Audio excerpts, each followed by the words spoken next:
नमस्कार. भगवद्गीता मनोमनी या उपक्रमाच्या 6व्या पुष्पामध्ये मी वैद्य पूजा कोटस्थाने कोयाळीकर तुम्हा सर्वांचे मनापासून स्वागत करते. आज काही तांत्रिक अडचणींमुळे हे सुरू करायला एक 3 ते 4 मिनिटं उशीर झालेला आहे. मागच्या एकादशीला आपण निष्काम कर्मयोग बघितला होता. कर्म करण्याचा अधिकार तुझा आहे. कर्मफळावर तुझा कुठलाही अधिकार नाही. कर्म केल्यानंतर मला काय मिळेल याचा तू विचारही करू नकोस. पण मग कर्मफळाचा त्याग करायचा म्हणजे सर्व कर्मांचा त्याग करायचा असाही होत नाही. हा निष्काम कर्मयोग सांगितल्यानंतर भगवंतांनी आपल्याला स्थितप्रज्ञ पुरुषाची व्याख्या सुद्धा सांगितली होती. ज्या मनुष्याच्या मनोकामना पूर्णपणे संपलेल्या आहेत आणि तो स्वतःचं कर्म करण्यामध्ये संतुष्ट आहे असा मनुष्य हा स्थितप्रज्ञ असतो असं भगवंत आपल्याला सांगत आहे.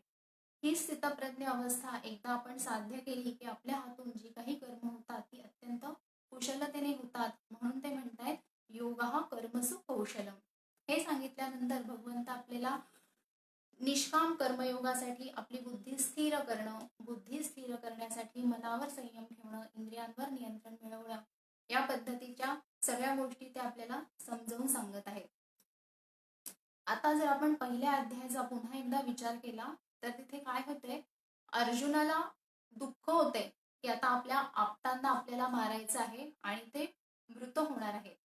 तर आता त्यांचा मृत्यू होणार आहे म्हणून त्याला दुःख होते आणि तो म्हणतोय की मी युद्ध करणार नाही. म्हणून या शंकेचं निरसन करण्यासाठी भगवंत त्याला आत्म्याविषयी सांगत आहेत. त्याचं हे दुःख दूर करण्यासाठी श्रीकृष्ण त्याला काय म्हणतायत, अरे अर्जुना, त्यांचे फक्त देह नष्ट होणार आहेत, पण आत्म्याच्या रूपामध्ये अव्यक्त स्वरूपात ते कायम या विश्वामध्ये असणार आहेत. त्याच्यामुळे तू त्यांच्या मृत्यूचं दुःख करू नकोस किंवा खेदही ठेवू नकोस आणि मृत्यू या संकल्पनेकडे इतक्या स्थूल दृष्टीने बघू नकोस. इथं त्याच्या पहिल्या शंकेचं निरसन भगवंत या दुसऱ्या अध्यायामध्ये करत आहेत. त्याची दुसरी शंका अशी आहे की माझे हे सगळं आप्त मृत झाले तर त्यांच्या मृत्यूचं पातक हे माझ्या अंगावर येईल, मला पाप लागेल. तर श्रीकृष्ण हे त्याच्या पुढचे ना, अर्जुनाचे ते गुरु. तर श्रीकृष्ण त्याला काय म्हणतायत, अरे अर्जुना, तू निष्काम होऊन म्हणजे तुझी बुद्धी स्थिर करून निर्द्वंद्व होऊन हे युद्ध झाल्यानंतर मला सुख मिळेल, मला दुःख मिळेल, लाभ होईल, हानी होईल, जय होईल, पराजय होईल अशा कुठल्याही द्वंद्वांमध्ये न अडकता तुझी सर्व कर्मे तू जर मला अर्पण केलीस ना तर पापच नाही, तू पुण्यात सुद्धा अडकणार नाहीस आणि तू तुझ्या कर्म मार्गातून माझ्यापर्यंत येऊन पोहोचशील. म्हणजे भगवंत या दुसऱ्या अध्यायामध्ये अर्जुनाच्या दोन्ही शंकांचं निरसन अगदी व्यवस्थित करतायत. मग आता श्रीकृष्णाला असं वाटतंय की आता आपण अर्जुनाच्या दोन्ही शंकांचं निरसन अगदी व्यवस्थित केलेलं आहे, मग आता तरी त्यांनी युद्धाला नीट सुरुवात करावी. पण तसंही काही होत नाहीये. आता तिसरा अध्याय सुरू होतोय तरी अर्जुनाचं आपलं तेच, तो आपला मागे रथात बसलेला आहे, गांडीव धनुष्य खाली ठेवून दिलेला आहे, धनुष्य हातात धरत नाहीये आणि युद्धाला तो सज्ज होत नाहीये. मग आता इथे श्रीकृष्णाला प्रश्न करतोय, आता मी हे एवढं त्याला सगळं समजून सांगितलं तरी आता अर्जुनाला काय समजत असं नाहीये. तर आता इथून तिसऱ्या अध्यायाला सुरुवात होत आहे. तिसऱ्या अध्यायाची सुरुवात ही अर्जुनाच्या श्लोकापासून होत आहे. आता ऐका. अर्जुन उवाच ज्यायसी चेत् कर्मणस्ते मता बुद्धिर्जनार्दन तत्किं कर्मणि घोरे मां नियोजयसि केशव व्यामिश्रेणेव वाक्येन बुद्धिं मोहयसीव मे तदैकं वद निश्चित्य येन श्रेयोऽहमाप्नुयाम्. अरे कृष्णा, तू मला सांगितलंस की त्यांचे देह नष्ट होणार आहेत, ते आत्मस्वरूपामध्ये अव्यक्त स्वरूपामध्ये सदैव या विश्वामध्ये असणार आहेत. म्हणजेच तू मला बुद्धियोग सांगितला, सांख्ययोग सांगितला. भगवंत हे जे आत्म्याचा उहापोह करत आहेत त्यालाच बुद्धियोग किंवा सांख्ययोग असं संबोधलं जातं. त्याच्यानंतर दुसऱ्या शंकेचं निरसन करण्यासाठी त्यांनी काय सांगितलं, तू निष्काम हो, स्थितप्रज्ञ हो. हे जे निष्काम होणं, स्थितप्रज्ञ होणं, निर्द्वंद्व होणं याला ते काय म्हणतायत, कर्मयोग. मग श्रीकृष्ण अर्जुनाला म्हणतोय की हा ज्ञानयोग, बुद्धियोग, सांख्ययोग जर एवढा श्रेष्ठ आहे तर तुम्ही पुन्हा मला कशाला ते घोर युद्ध करायला सांगतायत. तुमची ही व्यामिश्र वाक्य ऐकून, तुमची ही मिश्र वाक्य ऐकून माझ्या बुद्धीचा अजूनच संभ्रम झालेला आहे. आधीच माझा जीव रडकुंडीला आलाय, मला कुठलाच निर्णय घेता येत नाही. आणि तुम्ही मला निष्काम हो, स्थितप्रज्ञ हो, आत्मा असा आत्मा तसा या निरनिराळ्या वेगवेगळ्या गोष्टी या रणांगणावर सांगताय. मी काय करावं? तुम्ही मला एकच असा निश्चित कल्याणकारक मार्ग सांगा, जो मला आता या युद्धभूमीवर आचरता येईल. ही झाली अर्जुनाची शंका त्याच्या मनातली. आता भगवंत याला काय उत्तर देत आहे? लोकेस्मिन् विविधा निष्ठा पुरा प्रोक्ता मया नघ ज्ञानयोगेन सांख्यानां कर्मयोगेन योगिनां. ते काय म्हणतायत? अर्जुना, तुझं एकदम बरोबर आहे. मी तुला सुरुवातीला आत्म्याची विविध स्वरूप सांगितली, तो झाला बुद्धियोग, त्यालाच काय म्हणतो? सांख्ययोग. आणि जे दुसरं मी तुला समजून सांगितलं त्याला म्हणतात कर्मयोग. पण तुला अशी का शंका येते की हे युद्धच करू नाही? मी हे 2 योग तुला कशासाठी सांगितले की या दोन्ही गोष्टींना तू एकत्रित आण, त्यांचा संयोग कर, या दोन्ही गोष्टींना एकत्र बांधून तू युद्धाला सज्ज हो, असं मी तुला सांगण्याचा प्रयत्न करतोय. जर तुला काम करायचं असेल तर ते काम कसं करायचं हे तर आधी कळावं लागेल ना. मग त्याच्यासाठी तुला बुद्धियोग हवा. आणि जर तू कर्म करायचं असं ठरवलेलंच आहे तर ते कर्म अधिक उत्तम पद्धतीने व्हावं म्हणून तुला निष्काम कर्मयोग सुद्धा आचरणात आणावा लागेल. म्हणजेच काय? जर कर्म करायचं असेल तर तुला दोन्ही योग लागणार आहेत. सांख्ययोग म्हणजेच बुद्धियोग सुद्धा लागणार आहे आणि कर्मयोग म्हणजेच निष्काम कर्मयोग सुद्धा तुला लागणार आहे. हे दोन्ही योग जरी तुला बाहेरून वेगवेगळे वाटत असले तरी या दोघांचं फलित हे एकच आहे. म्हणजे काय? तो निष्काम कर्मयोग योगाप्रत जाणार आहे आणि तुला मोक्षाची प्राप्ती होणार आहे. म्हणजे आता इथे भगवंत अर्जुनाला स्पष्ट सांगून टाकत आहेत की तुला कर्म तर करायचेच आहे, कर्माचा त्याग करण्याचा विचार सुद्धा तू मनात आणू नकोस. आणि हे कर्म करण्यासाठी तुला हे दोन्ही बुद्धीचे योग, सांख्ययोग आणि कर्मयोग हे तुला आचरावे लागणार आहेत, तरच तुझ्या कर्माला उत्तुंगता प्राप्त होईल. आता भगवंत अर्जुनाला सातत्याने सांगत आहेत की कर्माचा त्याग करू नकोस, कर्म कर, कर्म कर. मग इथे आपल्याला आता प्रश्न पडेल, भगवंत ज्या अधिकार वाणीने अर्जुनाला सांगत आहेत कर्म कर, ते स्वतः तरी तसं करत आहेत का? ते स्वतः अर्जुनापुढे कर्म करून असा आदर्श ठेवत आहेत का? हो, ठेवतायत. कुठल्या वाक्यात ते सांगतायत असं आपल्याला आपण बघूयात. न मे पार्थासि कर्तव्यं त्रिषु लोकेषु किंचन नानवाप्तमवाप्तव्यं वर्तैव च कर्मणि यदीयहं न वर्तय्य जातु कर्मण्यतन्द्रितः मम वर्त्मानुवर्तन्ते मनुष्याः पार्थ सर्वशः. ते काय म्हणताय? हे पृथापुत्रा, हे कुंतीपुत्रा, या पृथ्वी तलावर, या सृष्टीवर असं कुठलंही काम नाही जे आता मला करायचं आहे. मला कुठलीही गोष्ट अप्राप्त नाही, माझ्याकडे सर्व गोष्टी आहेत, तरी सुद्धा मी माझं काम नियतपणे करत आहे. आणि अर्जुना, हे जर मी माझं काम केलं नाही ना तर काय होईल तुला माहितीये? या सृष्टीची खूप मोठी हानी होईल. कारण मनुष्य माझ्याकडे बघून, माझा आदर्श समोर ठेवून हे मनुष्य सर्वजण माझं अनुकरण करतात. त्याच्यामुळे मला त्यांच्यासाठी तरी, ते माझ्याकडे बघतात, माझा आदर्श घेतात म्हणून त्यांच्यासाठी सुद्धा मला माझं नियत कर्म हे पार पाडावं लागतं. उत्सीदेयुरिमे लोकान कुर्यां कर्म चेदहं संकरस्य च कर्ता स्यामुपहन्यामि माः प्रजाः. ते काय म्हणताय? मी जर माझं नियत कर्म केलं नाही, माझं स्वकर्तव्य जर मी केलं नाही तर काय होईल? या सृष्टीचा विनाश होईल, या प्रजेचा घात करण्यास मी कारणीभूत होईल. म्हणजे भगवंताला सुद्धा कर्मातून सुटका नाही. ही सृष्टी जेव्हापासून निर्माण झालेली आहे त्या क्षणापासून, अनादी कालापासून भगवंत आपलं कर्म अगदी नेमाने करत आहेत. आणि त्यांनी जर त्यांचं कर्म केलं नाही तर या सृष्टीचं धारण होणार नाही असं ते अर्जुनाला सांगत आहे. म्हणून ते म्हणताय की तू माझ्याकडे बघ, मी तर देव आहे, माझ्याकडे सगळ्या गोष्टी प्राप्त आहेत, पण मी म्हणून आळसात बसलेलो नाही, फक्त माझ्या स्वार्थाचा विचार करत नाहीये. आणि तुमच्यासाठी मी हे माझं कर्म नियतपणे करत आहे. हे कर्म करत असताना मला तुमच्याकडून कुठलीही अपेक्षा नाहीये, माझी कर्मफळावर दृष्टी नाहीये. तर अशा पद्धतीने तू सुद्धा तुझं काम केलं पाहिजे अर्जुना. आता त्यांनी अर्जुनाला सगळ्यात पहिल्यांदा स्वतःचं उदाहरण दिलं की मी सुद्धा माझं काम करतोय.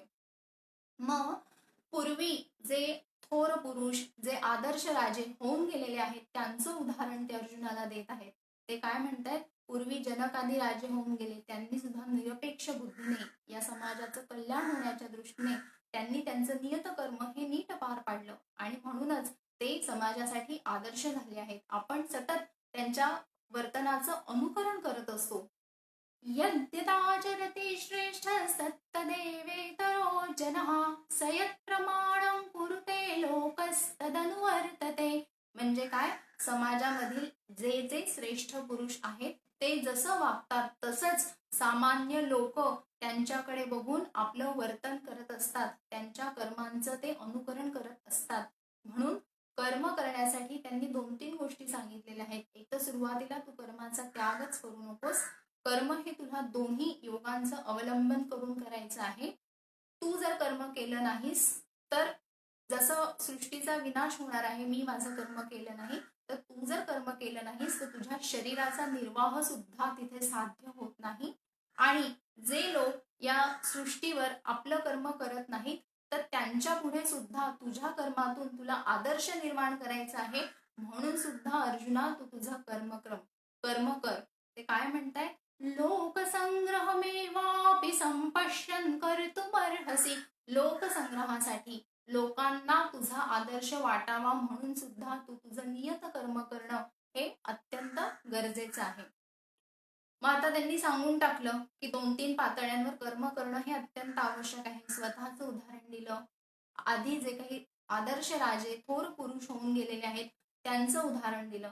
मग आता भगवंत म्हणतायत की मी कर्म करतोय. मग नेमकं कुठलं कर्म करतायत ते या सृष्टी तलावर? ते काय म्हणतायत, अन्नात् भवन्ति भूतानि पर्जन्यादन्न संभवः यज्ञात् भवति पर्जन्यो यज्ञः कर्म समुद्भवः कर्म ब्रह्मोद्भवो विद्धि ब्रह्माक्षर समुद्भवम् तस्मात् सर्वगतं ब्रह्म नित्यं यज्ञे प्रतिष्ठितम्.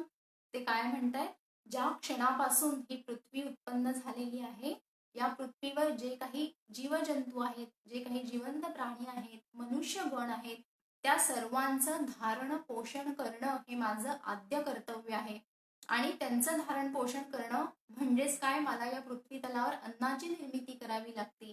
आणि अन्न हे पावसावर अवलंबून असतं.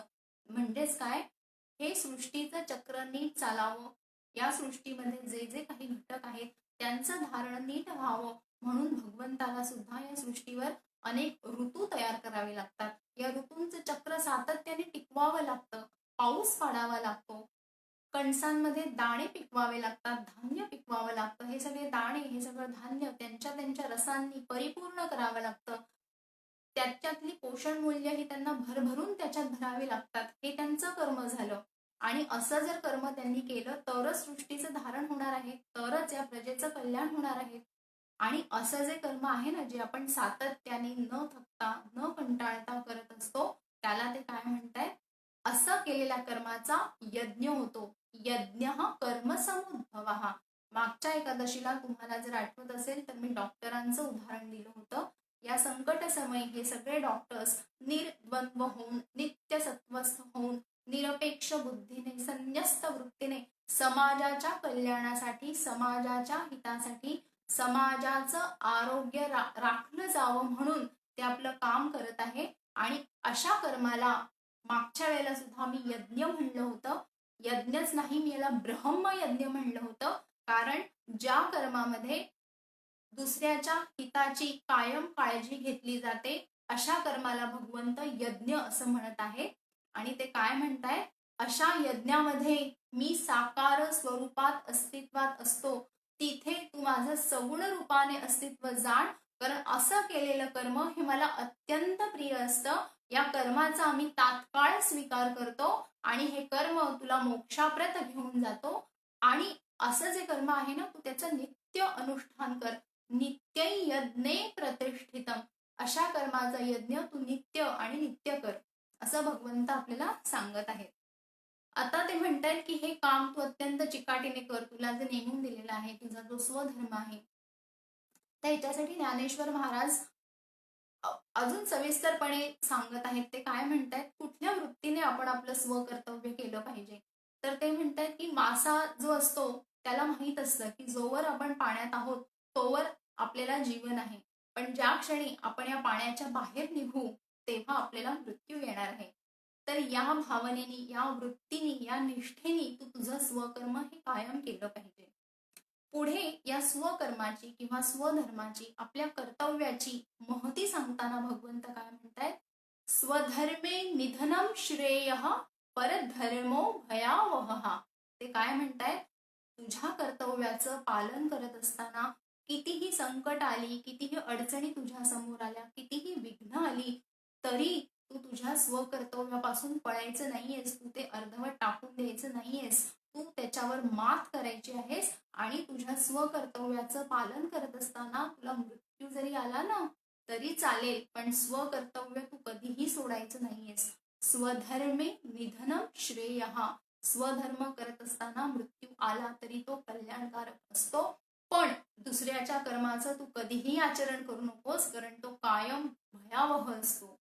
त्याने तुझं कुठलंही हित साध्य होणार नाही. आता जर आपण पाहिलं तर त्याआधी कर्माचा त्याग करू नकोस, कर्म कर, कुठल्या वृत्तीने कर्म केलं पाहिजे हे सांगितलं. आणि त्याच्यानंतर आता त्यांनी आपल्याला सांगितलं की कर्म हे कायम आणि कायम नित्य यज्ञ या स्वरूपात तुला करायलाच पाहिजे. आता त्यांनी सांगितलं की मी माझं काम हे या सृष्टीचं धारण करून करत आहे. मग या सृष्टीची उत्पत्ती कुणी केली आहे, या कर्माचा उगम कुठून झाला, तर आता हे कर्म कुठून सुरुवात झाली, तर या कर्माच्या फ्लॅशबॅक मध्ये आपण जाऊयात. हे कर्म नेमकं आलंय कुठून, तर सहयज्ञा प्रजा सृष्ट्वा पुरोवाच प्रजापती अनेन प्रसविष्यध्वमेशवो स्विष्टकामधुक् देवान् भावयतानेन ते देवा भावयन्तु वः परस्परं भावयन्तः श्रेयः परमवाप्स्यथ इष्टान् भोगान् हि वो देवा दास्यन्ते यज्ञभाविताः तैर्दत्तान् प्रदायेभ्यो यो भुङ्क्तेस्तेन एव सः. ते काय म्हणतायत, प्रजापती ब्रह्मदेवाने ही सृष्टी निर्माण केली. ही सृष्टी जेव्हा त्यांनी निर्माण केली तेव्हा त्याच्यामध्ये मनुष्य मात्र सुद्धा होते. मग एका बाजूला मनुष्य मात्र आणि दुसऱ्या बाजूला त्यांनी काय निर्माण केलं, यज्ञ निर्माण केला. आता मनुष्याला प्रश्न पडला, या यज्ञाचं मी काय करू, म्हणजे माझा आणि त्या यज्ञाचा काय संबंध, तर प्रजापती त्याला सांगतायत, अरे मनुष्या, हा जो यज्ञ आहे ना, हा यज्ञ तुझ्या प्रगतीसाठी, तुझ्या उन्नतीसाठी, तुझ्या विकासासाठी कारणीभूत होणार आहे. तुझ्या ज्या काही मनोकामना असतील, तुझ्या ज्या काही इच्छा असतील, त्यांची सर्व पूर्ती ही यज्ञामार्फत होणार आहे. मनुष्याला असं वाटतं, यज्ञ यज्ञाकडे बघून माझं काय सगळ्या मनोकामना कशा पूर्ण होतील. मग तिथे ज्ञानेश्वर महाराज म्हणतायत की जर मनुष्याला स्वतःचा उद्धार साधून घ्यायचा असेल, त्याला त्याची प्रगती करून घ्यायची असेल, त्याला त्याचा विकास जर साध्य करायचा असेल, तर त्यांनी कशाचा आश्रय घेतला पाहिजे, त्यांनी कर्माचा आश्रय घेतला पाहिजे. कर्म करून त्यांनी त्याचा विकास हा साध्य करून घेतला पाहिजे. इथे ज्ञानेश्वर महाराज स्पष्ट सांगतायत की जो मनुष्य आपल्या कर्माकडे पाठ फिरवतो त्याला कधीही कुठलीही गोष्ट प्राप्त होऊ शकत नाही. कारण जर आपल्याला आपली उन्नती करून घ्यायची असेल तर आपल्यालाच त्याच्यासाठी झटावं लागेल ना, कुणी दुसरं येऊन आपली उन्नती नाही साधू शकत. हे इथे त्यांनी स्पष्ट केलं. आता पुढच्या श्लोकांमध्ये ते काय म्हणतायत, जेव्हा तुम्हाला कुठलंही कर्म करायचं असेल ना, तर तुम्ही ते कर्म कसं करायचं आहे, तर ते काय म्हणतायत, मी तर तुम्हाला आधीच सांगितलं, यज्ञामध्ये अक्षर ज्याचा कधीही क्षय होत नाही, चिरंतन टिकणारं असं ब्रह्मतत्व आहेत. म्हणजेच काय, तिथे प्रत्यक्षात श्रीकृष्ण बसलेले आहेत. मग तुम्ही कर्म करत असताना श्रीकृष्णाला संतुष्ट करा, देवांना संतुष्ट करा. तुम्ही देवांना संतुष्ट केलं, देवांना प्रसन्न केलं, तर ते तुमच्यावर प्रसन्न होऊन तुमच्या सर्व मनोकामना पूर्ण करतील. हा श्लोक जर आपण रूपक या स्वरूपात पाहिला आणि त्याचा मतितार्थ समजून घेण्याचा प्रयत्न केला तर तो असा आहे, जेव्हा आपण जन्म घेतो या पृथ्वी तलावर किंवा या समाजामध्ये, तेव्हा आपल्या 3 इच्छा अगदी मूलभूत असतात. अन्न, प्राण ऐषणा, धन ऐषणा आणि परलोक ऐषणा. ऐषणा म्हणजे इच्छा. आपल्याला असं वाटत असतं आपलं आरोग्य छान राहावं, आपल्याला दीर्घायुष्य असावं. दीर्घायुष्य असून नुसतं चालत नाही ना, ते चांगल्या पद्धतीने जगायचं असेल तर धन, संपत्ती, ऐश्वर हे हवंच हवं आहे. आणि या दोन्ही गोष्टींची पूर्ती जेव्हा नीट होती तेव्हा मनुष्याच्या मनामध्ये अगदी एक नैसर्गिक इच्छा असते, ती म्हणजे मृत्यू पश्चात सुद्धा आपल्याला सद्गती लाभावी. तर या 3 ऐषणा असतात. आणि या ऐषणांची पूर्ती करण्यासाठी, आपली उन्नती होण्यासाठी आपण हर मार्गाने प्रयत्न करत असतो. आता बघा, अन्न वस्त्र निवारा या आपल्या मूलभूत गरजा. त्या गरजा कुठून येतात? निसर्गामधून येतात. जेव्हा या गोष्टी आपल्याला निसर्गामधून मिळत असतात तेव्हा भरभरून मिळत असतात, सर्वार्थाने आपल्याला या गोष्टी मिळत असतात. मग आपलं पण हे कर्तव्य आहे ना, की ज्या गोष्टी मला जिथून मिळत आहेत त्या गोष्टीविषयी मी कृतज्ञतेचा भाव ठेवणं, ती गोष्ट मला तिथून मिळत आहे तर त्या गोष्टीविषयी जाणीव ठेवणं हे सुद्धा आपलं कर्तव्य आहे, स्वकर्तव्य आहे. म्हणजेच काय? निसर्गाचं रक्षण करणं, निसर्गाचं संवर्धन करणं हे आपलं आद्य कर्तव्य आहे, स्वकर्तव्य आहे. जेव्हा आपण जगत असतो तेव्हा अनेक गोष्टी आपण समाजाकडून घेत असतो. काय काय घेत असतो? कधी आपण कुणाकडून ज्ञान घेतो, कुणाकडून शिक्षण घेतो, कुणाकडून आपण पैसे घेतो, कुणाचे आपण कष्ट घेतो, कुणाचा आपण वेळ घेतो. म्हणजेच काय? कुठल्या ना कुठल्या स्वरूपात जन्मापासून आपल्या शरीराचा निर्वाह चालावा, आपली प्रगती व्हावी, आपल्याला पुढे सरकता यावं म्हणून आपण सतत समाजाच्या कुठल्या ना कुठल्या घटकाकडून काही ना काही घेतच असतो. मग नुसतं घ्यायचं घ्यायचं घ्यायचं आणि परत कधीच करायचं नाही, कुठल्याच स्वरूपात ही जाणीव ठेवायची नाही, त्याची परतफेड करायची नाही, करायची. मग भगवंत काय म्हणतायत? तुम्ही जर या गोष्टींची जाणीव ठेवली नाही, स्वतःसाठी शिजवलेलं अन्न फक्त स्वतः ग्रहण केलं, स्वतः कमवलेली संपत्ती फक्त स्वतःसाठीच त्याचा उपभोग घेतला, तर काय होईल? तुम्हाला चोर असं म्हणतायत भगवंत. स्तेन एव सहा म्हणजे काय? तुम्ही जर दुसऱ्याचा विचार न करता, ज्याच्याकडून तुम्ही घेतायत त्या व्यक्तीचा, त्या समाजाचा विचार न करता त्याच्या हितासाठी जर झटणार नाही तर तुम्ही चोर व्हाल, तुम्ही पापकृत्य करत आहात असं भगवंत म्हणत आहेत. मग ते काय म्हणतायत? की तुम्ही जेव्हा या समाजामध्ये जगताना, वावरताना कुणाबरोबरही व्यवहार कराल ना, तर तो कसा करा? संतोषाचा करा, समाधानाचा करा, संतुष्टतेचा करा. एकमेकांना संतुष्ट करत, स्वतःच्या हिताबरोबर दुसऱ्याच्याही हिताचा विचार करत करत तुम्ही परम कल्याणाला प्राप्त व्हा असं भगवंत आपल्याला सांगत आहे. आता हा एवढा अभिलाषा न ठेवता मध्ये प्रत्येकाला संतुष्ट करत करत, प्रत्येकाचं समाधान बघत बघत असं हे एवढं अवघड कर्म करणं आपल्याला शक्य आहे का? गृहिणी ही निष्काम कर्मयोगाचा एक व्यावहारिक आदर्श ठरू शकते. गृहिणीची जर भूमिका आपण पाहिली तर बघा, ती सदैव तिच्या कुटुंबामध्ये जे काही सदस्य आहेत त्यांच्या हिताचा कायम विचार करत असते. ती सदैव त्यांना काय लागणार आहे, काय लागणार नाही, त्यांच्या काय इच्छा आहेत हे सर्व पूर्ण करण्यासाठी ती कायम झटत असते. तिच्या कुटुंबामध्ये अगदी लहान मुलापासून ज्येष्ठ व्यक्तींपर्यंत जी जी काही माणसे असतील त्या सर्वांच्या गरजा, सर्वांच्या इच्छा ती पूर्ण करण्यामध्ये अत्यंत कार्यमग्न असते. जेव्हा गीतेचा 15वा अध्याय येतो तेव्हा भगवंत म्हणताय, या मनुष्यांच्या उदरामध्ये भुकेच्या स्वरूपात वैश्वानर अग्नी होऊन मी तुमच्या शरीरामध्ये प्रतिष्ठित आहे. म्हणजेच काय? आपल्या पोटामध्ये जी भूक लागते तो सुद्धा एक यज्ञ आहे, भगवंताने घडून आणलेला यज्ञ आहे. आणि या यज्ञात, हा यज्ञ कसा चालवला जातो? अन्न ग्रहण करून चालवला जातो. तर अन्न शिजवणं हा गृहिणीचा जो यज्ञ आहे ना, ती कायम आयुष्यभर सातत्याने करत असते, कुठलाही खंड न पाडता. 365 गुणिले पूर्ण आयुष्य म्हणजे अगदी शेवटच्या श्वासापर्यंत ती तिचा स्वधर्म न कंटाळता, न थकता, कुठलाही त्रास वाटू न देता अपरिहार्य आहे म्हणून निष्ठेने, प्रेमाने ती हा तिचा कर्म म्हणजेच तिचं हे यज्ञ पार पाडत असते. आता या कर्माला मी यज्ञ म्हणलेला आहे, म्हणजेच काय? हा निष्काम कर्मयोग झालेला आहे. हे जेव्हा ती सगळं करत असते ना, तेव्हा तिला असं कधीही वाटत नाही माझी कुणी स्तुती करेल का, माझी कुणी निंदा करेल का. आणि प्रसंगी जर एखाद्या वेळेला तिची निंदा झालीही तरी तिच्या मनामध्ये असा काही राग द्वेष निर्माण होत नाही. आज तुम्ही मला टाकून बोललात ना, आज तुम्हाला शिक्षाच करते, उपाशीच ठेवते तुम्हाला, असं तिच्या मनातही येत नाही. तिला असंही वाटत नाही मला काही बक्षीस मिळेल का, मला काही मान सन्मान मिळेल का, असंही तिला काही वाटत नाही. म्हणजे ती स्थितप्रज्ञ झालेलीच आहे. कुटुंबाचं हित या या गोष्टीमध्ये तिने तिची बुद्धी स्थिर करून घेतलेली आहे. निर्द्वंद्व तर ती झालेलीच आहे आणि कायमच ती तिचं काम करत आहे. म्हणजे नित्य सत्वस्थ ती झालेलीच आहे. निर्योगक्षेम तर ती असतेच. तर असा हा निष्काम कर्मयोग गृहिणी आपल्याला सातत्याने करून दाखवत असते. अशा कर्माला भगवंत यज्ञ म्हणत आहे. यज्ञ हा कर्म समुद्भव, हा यज्ञ कर्मातून उभा राहतो आणि असा यज्ञ माझ्यापर्यंत येऊन पोहोचतो. म्हणून मनुष्य मात्राने समाजामध्ये जगत असताना अशा कर्माचा, अशा यज्ञाचं नित्य अनुष्ठान केलं पाहिजे.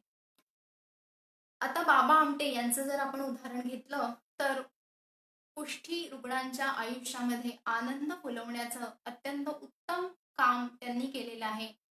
या रुग्णांना समाजामध्ये जगत असताना कुठल्याही गोष्टीची कमतरता भासू नये, कुठल्याही गोष्टींपासून ते वंचित राहू नये, म्हणून त्यांना उदरनिर्वाहाची अनेक साधने उत्पन्न करून दिली आणि त्यांना त्यांच्या आयुष्यामध्ये प्रगती मिळावी म्हणून हर तऱ्हेने त्यांच्यासाठी ते झटत राहिले.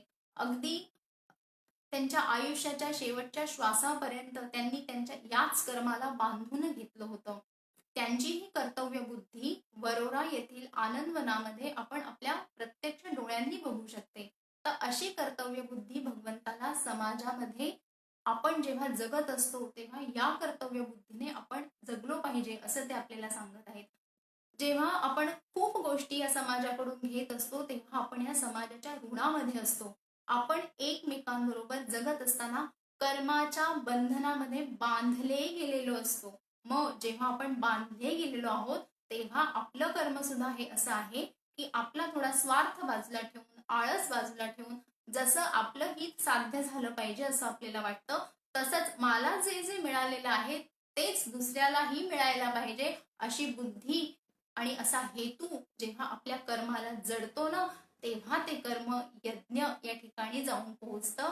आणि असंच ते म्हणत आहे की तुम्ही जगत असताना तुमच्या बरोबर दुसऱ्याचंही कल्याण होईल, दुसऱ्याचीही उन्नती होईल, असं तुम्ही कर्तव्य करा. मी जेव्हा शिकत होते माझ्या महाविद्यालयामध्ये तेव्हा तिथे अनेक मोतीबिंदूच्या शस्त्रक्रिया चालायच्या. त्या शस्त्रक्रिया पार पाडण्यासाठी तिथे एक भूलतज्ञ येत असत आणि जेव्हा त्या यायच्या तेव्हा त्यांच्या सहवासामध्ये जे काही विद्यार्थी असायचे त्यांना त्या सतत काही ना काही शिकवत राहायच्या की हे इंजेक्शन कसं द्यायचं, याचा डोस काय आहे, शरीराच्या वेगवेगळ्या अवयवांवर कसं ड्रेसिंग करायचं, अशा निरनिराळ्या असंख्य गोष्टी त्या शिकवत राहायच्या. आणि शिकवून झाल्यानंतर जेव्हा आमच्या चेहऱ्यावर आनंद दिसायचा तेव्हा त्या म्हणायच्या, मी जे हे आज तुम्हाला शिकवलेलं आहे ना ते असंच तुम्ही तुमच्या विद्यार्थ्यांना शिकवायचं आहे. समाजासाठी चांगले वैद्य निर्माण करणं ही आपली नैतिक जबाबदारी आहे असं त्या आम्हाला सांगायच्या. जेव्हा तुम्ही वैद्य म्हणून देशाच्या निरनिराळ्या भागांमध्ये जिथे अगदी मूलभूत सुविधा सुद्धा नाहीयेत अशा छोट्या छोट्या खेड्यांमध्ये, तालुक्यांमध्ये, शहरांमध्ये, गावांमध्ये जेव्हा तुम्ही तुमची वैद्यकीय सेवा द्याल तेव्हा कदाचित असं होऊ शकतं की माझ्याच एखाद्या परिचित व्यक्तीला, माझ्याच आप्ताला, माझ्याच एखाद्या कुटुंबातील व्यक्तीला तुमची ही सेवा फलदायी ठरेल. एखाद्या माझ्या कुटुंबातल्या व्यक्तीला अपघात झाला आणि तिथं त्या अपघात स्थळावर जर तुम्ही असाल तर तुम्हाला ही वैद्यकीय सेवा तिथे देता आली पाहिजे आणि ती जर तशी तुम्हाला द्यायची असेल तर हे माझं स्वकर्तव्य आहे की मी तुम्हाला ही सेवा देण्यासाठी ज्ञान देऊन मी तुम्हाला परिपूर्ण केलं पाहिजे. म्हणजे जेव्हा आपण समाजामध्ये कुठलंही चांगलं कर्म करत असतो, चांगलं कर्म रुजवत असतो, त्याचे निश्चित चांगले परिणाम कुठे ना कुठेतरी होत असतात आणि ते आपल्यापर्यंत येऊन पोहोचत असतात. म्हणूनच भगवंत म्हणताय, तू न थकता, न कंटाळता, कुठलाही त्रास न वाटू देता, स्वतःचा स्वार्थ बाजूला सारून निरपेक्ष होऊन फळावर कुठलीही इच्छा न ठेवता अपरिहार्य आहे म्हणून मला हे केलंच पाहिजे म्हणून केवळ आणि केवळ कर्तव्य बुद्धीने तू तुझं काम हे करत राहा. म्हणजे या समाजावर सुद्धा चांगला परिणाम घडेल, चांगल्या प्रवृत्तींचा समाज हा उदयास येईल, निकोप समाज हा जन्मास येईल. आता बघा, सध्या या साथीच्या काळामध्ये समाजाचं आरोग्य हा निकष पूर्णपणे दोलायमान झालेला आहे. मग अशा समाजामध्ये आपल्याला तरी सुरक्षित वाटतंय का? नाही वाटत आहे. म्हणून भगवंत काय म्हणताय की तुम्ही जेव्हा जगणार आहात तेव्हा तुमच्या आजूबाजूच्या लोकांचं सुद्धा हित होईल, त्यांचं सुद्धा सगळं चांगलं होईल याची तुम्ही सदैव खबरदारी घ्या. कारण जर तुमच्या आजूबाजूचा समाज चांगला असेल ना तर तुम्ही तिथे सुखी राहाल, समाधानी राहाल, संतुष्ट राहाल. तुमच्या कर्तृत्वाला तिथे निश्चित वाव असेल, तिथे तुमचं कौतुक होईल. तर स्वतःला घडवत असताना एक आदर्श समाज तुम्ही घडवा, असं या निष्काम कर्मयोगातून भगवंत आपल्याला सुचवत आहेत. आता समाज म्हणल्यावर त्याच्यामध्ये खूप घटक आले ना. आता प्रत्येक ठिकाणी आपण वैयक्तिकरित्या जाऊन वैयक्तिकपणे अगदी हवी ती गोष्ट आपण नाही पुरवू शकत. मग भगवंत किती चातुर्याने सांगतायत की हे असं काही करण्याची तुम्हाला गरज नाहीये. कुठल्या तरी एनजीओ मध्ये जा, कुठल्या तरी संस्थेशी अटॅच व्हा, असं करायची काही गरज नाही. तुम्ही काय करा, तुम्ही जिथे असाल, जिथे आहात, तिथून तुमचं काम अगदी नीट पार पाडा आणि ते पार पाडत असताना दुसऱ्याच्या हितावरून स्वतःची वृत्ती ढळू देऊ नका. म्हणजेच तुमचा निष्काम कर्मयोग होईल आणि तुम्ही एक चांगला समाज घडवण्याच्या दृष्टीने त्याच्यामध्ये अत्यंत मोलाचा वाटा उचलाल. तिथे तुम्ही सहाय्यभूत घटक म्हणून ठराल. आता भगवंताला हे सगळं अर्जुनाला का सांगावं लागते? तिथे अर्जुनाला आता युद्ध करायचं आहे. मग हे रणांगणावर तू समाज चांगला घडव आणि तू असा निष्काम कर्मयोग कर, असं का सांगते? दुसऱ्या अध्यायामध्ये अर्जुनाला त्यांनी वैयक्तिक पातळीवर त्याचं हित साधलं जावं म्हणून ते सांगतायत की तू मोक्षाला येऊन प्राप्त होशील. युद्ध जिंकलास तर तुला राज्य करायला मिळेल आणि जर युद्ध नाही जिंकलास तरी तुला मोक्ष होईल. हे त्याच्या कर्माचे भौतिक लाभ झाले. आपण जेव्हा कुठलेही कर्म करत असतो तेव्हा त्याचं जर विश्लेषण केलं तर ते दोन भागांनी आपण करू शकतो, एक आधी भौतिक आणि एक आध्यात्मिक. जेव्हा निष्काम कर्मयोग साधला जातो म्हणजेच आपण जेव्हा दुसऱ्याच्या हिताचा विचार करतो तेव्हा जे काही आपल्याला फळ मिळतं ते हितकारकच मिळतं, कारण आपण दुसऱ्याचं हित साधत असतो. आणि अशा निष्काम कर्मयोगाचं आध्यात्मिक फळ असं असतं की आपल्याला तिथे मोक्ष प्राप्त होतो. म्हणून आता अर्जुन जर त्याचं स्वकर्तव्य करेल म्हणजेच त्याचं जर युद्ध करेल तर त्याला काय होणार आहे? वैयक्तिक पातळीवर जिंकला तर राज्य, मेला तरी मोक्ष. म्हणून ते काय म्हणताय की तुम्ही स्वकर्तव्य करत असताना निष्काम कर्मयोग निश्चित आचरणात आणा. कारण असं कर्म करत असताना तुम्ही स्वतःचं तर हित साधूनच घ्याल, पण कुठलंही वेगळं काम न करता, कुठलेही वेगळे कष्ट न घेता आपोआप समाजाचं हित साध्य कराल. काठीचं एक टोक उचललं की दुसरं टोक आपोआप उचललं जातं. इकडे तुम्ही हितासाठी टोक उचललं असेल तर दुसरीकडे सुद्धा हितच साध्य केलं जातं. असा निष्काम कर्मयोग भगवंताला या 3ऱ्या अध्यायामध्ये अपेक्षित आहे. आता हे आपल्याला सगळं समजलेलं आहे की असा हा कर्मयोग करायचा आहे. ते म्हणतायत की जे लोक हे समजतात, श्रद्धेने माझ्यावर भक्ती ठेवतात, निर्मत्स होऊन जे हे ऐकतात त्यांचं काय होतं? ते माझ्या परमगतीला प्राप्त होतात. त्यांना निश्चित आणि निश्चित मोक्ष मिळतो. जन्म मृत्यूच्या फेऱ्यामधून त्यांची सुटका होते. ये मे मतमिदं नित्यमनुतिष्ठन्ति मानवाः श्रद्धावन्तो न सूयन्तो मुच्यन्ते तेऽपि कर्मभिः. असं ते म्हणतात की श्रद्धावान होऊन, माझ्यावर भक्ती ठेवून, माझ्यावर विश्वास ठेवून या तत्वांचं तू अनुकरण कर आणि काय कर? मोक्षाला प्राप्त करून घे, स्वतःचा उद्धार कर. आणि अर्जुनाला ते कसं सांगतायत? मयि सर्वाणि कर्माणि संन्यस्याध्यात्मचेतसा निराशी निर्ममो भूत्वा युध्यस्व विगतज्वरः. तू तुझी सर्व कर्म मला अर्पण कर, आशारहित हो, ममतारहित हो, संतापरहित हो आणि युद्धाला सज्ज हो. माझी बुद्धी निष्काम करून श्रीकृष्णाला संतुष्ट करत निर्मम होऊन कर्मयोगाचा हा यज्ञ, नित्य यज्ञ प्रामाणिकपणे मी तुम्हा सर्वांसमोर ठेवण्याचा प्रयत्न केलेला आहे. जाता जाता कर्म न टळते कधी कुणाला, या कर्माचा का कंटाळा. कर्म न टळते कधी कुणाला, या कर्माचा का कंटाळा. घरोघरी मनोमनी गीता जाऊ दे, गीता जाऊ दे. पुढची एकादशी ही 27 तारखेला आहे. 27 तारखेला सुद्धा रविवार आहे. तर पुढच्या एकादशीचं निरूपणही तुम्ही सर्वांनी जरूर ऐका. पुढच्या एकादशीला जेव्हा आपण भेटू तेव्हा अधिक मासामधलं ते निरूपण असणार आहे. तर सर्वांनी निश्चित निरूपण ऐका. धन्यवाद.